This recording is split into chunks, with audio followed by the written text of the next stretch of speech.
Any dungeon master will tell you that running a Dungeons & Dragons game for 1 year is hard work, but running one for 5 might just be a fool's endeavor.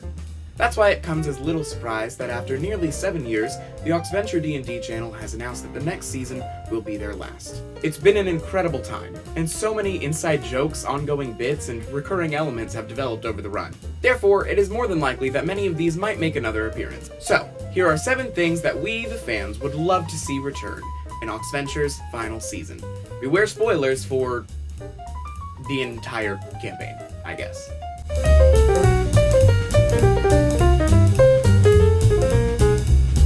Hey, Editor Slayer here. You might have noticed that this video is a little late. I didn't really have a release date to plan this around, nor did I know how many episodes the final season was gonna be. So, this video was meant to come out before the final season started airing. That has obviously not happened. But I'll explain more on why it hasn't happened, later in the video. But know that even as of recording this right now, I have still not watched a single episode of the final season. So this is still as genuine as can be. But yeah, please enjoy. Thank you. Just Captain. Captain Milquetoast. I beg your pardon. Sometimes, after killing an ancient evil on a stag do with the lads, you find yourself in need of a holiday. That's why it isn't surprising that upon arrival to Necropolis-on-Sea, the Oxventurers find themselves in search of a vacation home. Unfortunately for them, the only real estate available happened to be incredibly, extremely, horribly haunted. You walk in to find Corazon de Baena ensconced in what just seems like one enormous bed of slime and fungus and rot. The whole place reeks. Oh, sweet Cthulhu! He is covered in the ocean. blood. Corazon, I underestimated you. This place is rocking. I know, right? As fate would have it, however, this manor happened to be the ancestral home of Corazon de Baena, waiting for its rightful owner to come and claim it.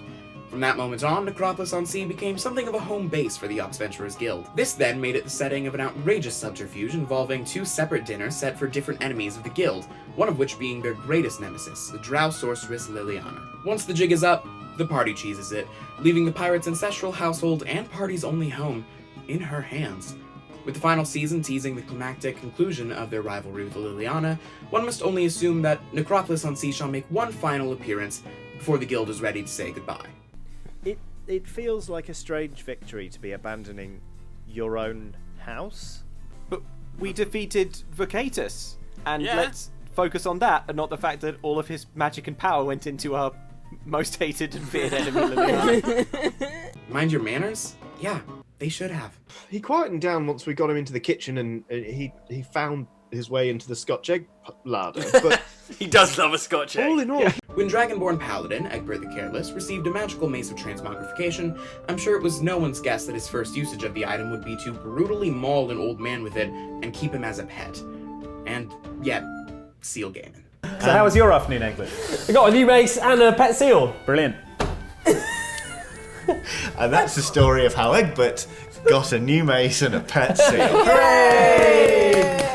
Despite this transformation and kidnapping, Seal Gaiman seems to stay with the party willingly. Is this because he is terrified of what they will do upon an escape attempt? Has his will been broken by months of indifference under the arm of a paladin? Well, it seems to actually be some form of Stockholm Syndrome developed using the clever deployment of boiled eggs wrapped in sausage and breading. I was feeding a Scotch egg to a seal. I wasn't concentrating. Okay. Seal Gaiman has been in a Scotch egg coma. Yeah. But on the mention of a Scotch egg, he wakes up and starts nuzzling at your armpit. Alright, you can have another one, but only because you've been such a good boy. Yes, Scotch eggs are the way to this seal's heart, and wherever he is, Egbert takes care to make sure his favorite snack is never far out of reach. With the story coming to a close, it's reasonable to assume that Seal Gaiman's final Scotch egg may yet be at hand. Cooked to a crisp. Do you want to describe exactly how it happens? Okay, guys, I just got finished tying up the other guard. Did you manage to knock out the Guard on the gate? Where is the guard on the gate? I can't see him. Oh, wait, did he run off? Is he going to raise the alarm? Upon rewatching the Oxventure, it's almost sweet to see the party's faces before they were desensitized to the bloodbath that constantly follows Prudence the Tiefling Warlock. Thanks to the patronage of the Great Old One Cthulhu, Prudence delights in a number of powers designed to create carnage and chaos. Well, who are we kidding? She's a warlock. It's mostly Eldritch Blast.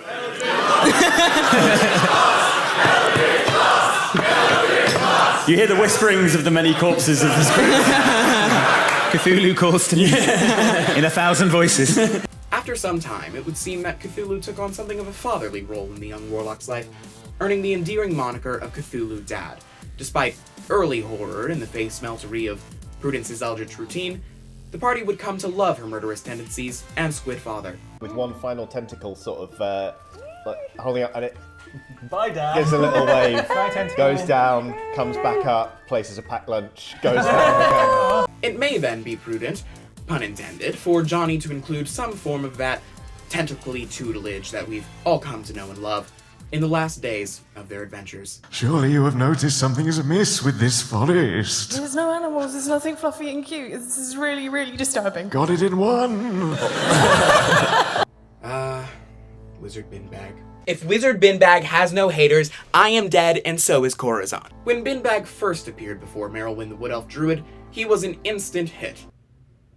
Oh my God. You and your sarcastic sandwich-eating friends must go forth and vanquish it. In this appearance, he briefly mentions the importance of speed on this adventure, citing the importance of the forest and that which will come to pass within it. Meta joke about the timer at the live event, or prophetic wisdom? I'll let you decide.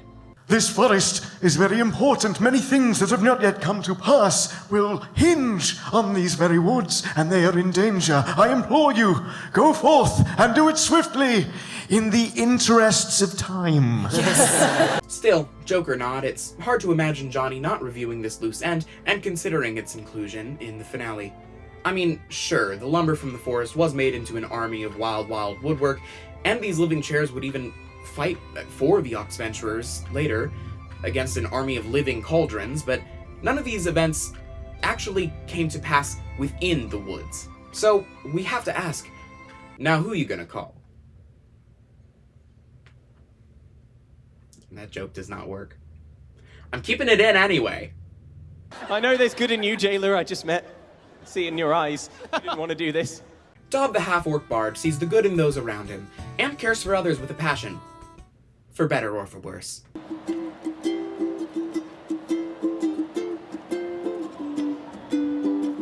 Liliana, listen to me. It is for this reason, we assume, that he can't seem to resist the urge to strap every NPC he meets to his body. Archaeologist? Papoose. Fish cultist? Papoose. Unnamed guard? This doesn't have to be the end for you. Come with us. No, don't. What? No. He will not fit in a papoose style. No. Attempted papoose. And so it stands to reason that we would see yet another spontaneous adoption this season, although at this point I think Johnny's come to expect it. Not so awkward anymore. What have you done to my lovely NPC? He was meant to be like the I know everything about everything, I'm going to study this entire... Oh, this is fascinating. Now he's just a babby. He's being a very brave boy. Yeah. Speaking of the NPCs, they may just be one of the most magical parts of the Oxventure. Johnny Chiodini instills life and personality into each so well that sometimes it feels as if they truly are, as the guild puts it, literally everyone else in the world. From punny names to eccentric voices, every NPC is just as memorable as the last. Antagonists, allies, and bystanders alike all add interest to the ongoing collaborative narrative made possible in Dungeons & Dragons. I feel like maybe we should bring the jester. What? You want to add the jester to the party? What? Capital idea. Flannery! She claps her hands twice and says, Flannery, go with them. What's his name? Flannery. Flannery! I hate Flannery so much, I can't stand to look at him. Seeing the return of some of these notable characters would be a delight for players and fans both. Let's see. Flannery, Binbag, Bismuth, Bromine, and Acetine. Chauncey and Fienge, Alfred Strangetide, Iron, Katie Pearlhead, for Christ's sake. Oh, and who could forget Bob? We forgot about Bob, didn't we? Before we move on to the final point, while I have your attention, allow me to yap for just a bit. I started watching the Oxventure in late 2019. So I was a little late to the party, but I still got to be there for a lot of it. At the time, my school had just started a D&D club. And I'd known for years that I would like it, D&D, if I got into it. And it was also around then that I noticed a couple of channels that I'd been watching for a while, Outside Xbox and Outside Extra, had a D&D campaign that they'd been running for a couple of years. And I checked it out, and I instantly fell in love with it. Ever since then, D&D has been one of my greatest passions. I want to make it part of my career, if I can.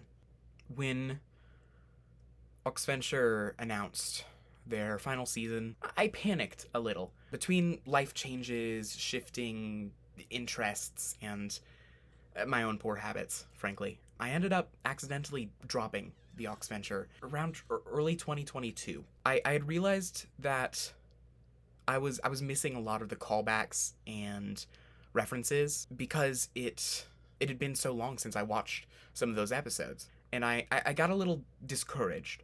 I started rewatching the entire campaign from the very beginning, trying to renew my knowledge of the series, but like I said, life kind of got in the way, and around late 2022, I had sort of dropped it altogether. Not even on purpose, just sort of happened. By some miracle, the announcement of the final season ended up on my YouTube recommended the same day that it came out, despite the fact that I hadn't watched the channel for nearly 2 years. So I started watching it all over again. For the past 2 months, I watched the entire 7-year campaign, skipping a few specials just because I didn't really have the time. So I'm sorry if actually one of these things I've mentioned in the video so far has actually come up in one of those episodes that I happened to skip for time. I did try doing a little research on the wiki, but it's not fully updated, so like, I don't know. But while I was rewatching it, I just fell in love with the campaign all over. Johnny's fantastic improv, the unforgettable bits, the infinitely quotable moments, all of it. And I was overcome with this joy and sorrow and remissness that it was all going to be over soon. I knew I had to make something, and that became this video to share what made the Oxventure special to me. It's been there for me in times of my life when I didn't even know it. The streams got me through COVID. The series introduced me to D&D, one of the biggest and most important aspects of my life. Hell, seeing Johnny so confident in what they do was actually a factor in giving me the confidence to come out as non-binary, if you can believe it. My idea of a good DM is actually so tied to Johnny Chiodini that, like, in my head, half the things I say at the table while running the game are Britishisms. Go on then, on about, faff about, cheese it. I get weirdly British at the table. I was devastated when they announced the final season. And don't get me wrong, I totally get it. D&D is such a fantastic medium in which you can tell an unbelievable number of stories, infinite stories, play with so many characters and concepts. It makes all the sense in the world that they would be moving on from the Oxventurers Guild. I just didn't really think about it, the fact that it would have to end someday. But I am excited for what is next. And whatever Johnny has cooking up for the next campaign, I will be there, day one, watching it. I have, for as long as I have loved D&D, called Oxventure my favorite D&D campaign, and Johnny Chiodini my favorite dungeon master. From the very first episode, I was hooked. In making this video, I asked myself, what the moments were. And I had to ask what that first moment was. And what it was that kept bringing me back that moment that I was sold. And I remembered. I've got something to tell you. I've got news for you. Gonna put some wheels in motion. Get ready, cause we're coming through. Sing it if you know it, folks. Hey now, hear what I say now. Happiness is just around the corner. Hey now, hear what I say now. We'll be there for you. The Venga bus is coming, and everybody's jumping. New York to San Francisco, and into city disco. The wheels of steel are turning, and traffic lights are burning.